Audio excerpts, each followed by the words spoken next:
Aš tiek daug nespėjau pasakyti. Tiek daug žodžių liko mano viduje, kurie nepasiekė tikslo ar žmonių, nes juos ištarti vis atidėliodavau rytojai. O tas rytojus taip ir neatėjo. Aš nespėjau atsiprašyti, nespėjau padėkoti, nespėjau prisipažinti, kiek daug man reiškia kai kurie žmonės, kurie tyliai pasitraukė, o aš likau su nebyliu kaltės šešėliu.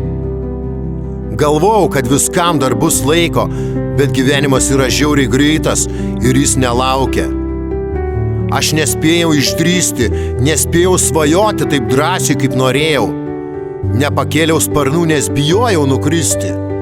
O dabar stoviu čia, tarp to, kuo buvau ir to, kuo niekada netapau. Kiek pokalbių galėjo pakeisti santykius, kiek žingsnių galėjo nuvesti kitur. Kiek akimirkų praėjo pro šalį, nes maniau, kad dar turėsiu jų tūkstančius. Dabar jau vėlu, laiko atgal neatsuksi ir tenka gyventi su tuo tyliu pripažinimu, kad gyvenimas ne visada duoda antrą šansą.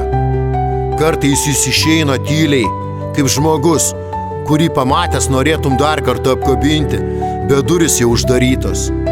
Ir belieka tik prisiminimai, kuriuose tyliai kartojasi viena mintis.